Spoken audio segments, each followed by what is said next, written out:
तेनालीराम की कहानियों की श्रृंखला में आपका स्वागत है।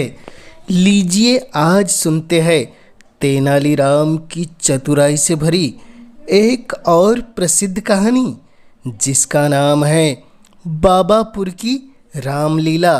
तो लीजिए प्रारंभ करते हैं कहानी। हर वर्ष दशहरे से पूर्व काशी की नाटक मंडली विजयनगर आती थी। सामान्यतः वे राजा कृष्णदेव राय तथा विजयनगर की प्रजा के लिए रामलीला किया करते थे। परंतु एक बार राजा को सूचना मिली कि नाटक मंडली विजयनगर नहीं आ रही है। इसका कारण यह था कि नाटक मंडली के कई सदस्य बीमार हो गए थे। यह सूचना पाकर राजा बहुत दुखी हुए, क्योंकि दशहरे में अब कुछ ही दिन बाकी थे। इतने कम दिनों में दूसरी नाटक मंडली की भी व्यवस्था नहीं की जा सकती थी। पास में दूसरी कोई नाटक मंडली नहीं होने के कारण इस वर्ष रामलीला होने के आसार दिखाई नहीं पड़ रहे थे, जबकि दशहरे से पूर्व रामलीला होना विजयनगर की पुरानी संस्कृति थी। महाराज को इस तरह दुखी देखकर राजगुरु बोले, महाराज, यदि चाहे तो हम रामपुर के कलाकारों को संदेश भेज सकते हैं, परंतु इसमें तो कुछ सप्ताह का समय लगेगा। राजा ने निराश स्वर में कहा। इस बात पर तेनालीराम बोले, महाराज, मैं पास ही की एक मंडली को जानता हूँ। वे यहाँ 2 दिन में आ जाएंगे और मुझे विश्वास है कि वे रामलीला का अच्छा प्रदर्शन करेंगे।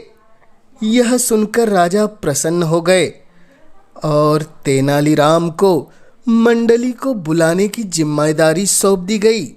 साथ ही मंडली के रहने व खाने पीने की व्यवस्था का भार भी तेनाली को ही दिया गया। शीघ्र ही रामलीला के लिए सारी व्यवस्थाएं शुरू हो गई। रामलीला मैदान को साफ किया गया। एक बड़ा सा मंच बनाया गया। नवरात्र के लिए नगर को सजाया गया। रामलीला देखने के लिए लोग बहुत उत्सुक थे, क्योंकि इसके पूर्व काशी की नाटक मंडली के न आने की सूचना से वे काफ़ी दुखी थे। परंतु अब नई नाटक मंडली के आने की सूचना से उनका उत्साह दुगना हो गया था। महल के निकट एक मेला भी लगाया गया था। कुछ ही दिनों में मंडली रामलीला के लिए तैयार हो गई। राजा, दरबारी, मंत्री व प्रजा प्रतिदिन रामलीला देखने आते।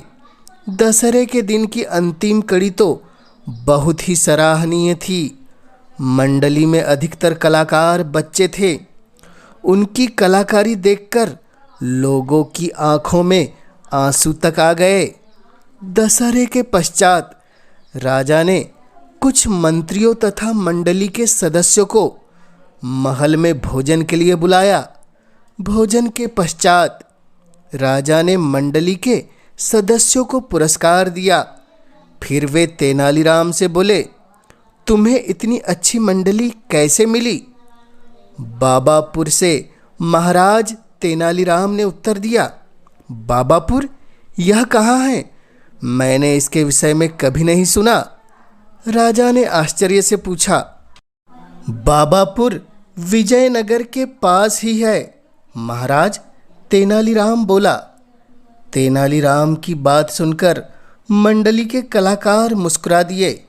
राजा ने उनसे उनके इस प्रकार मुस्कुराने का कारण पूछा तो मंडली का एक छोटा बालक सदस्य बोला, महाराज, वास्तव में हम लोग विजयनगर से ही आए हैं।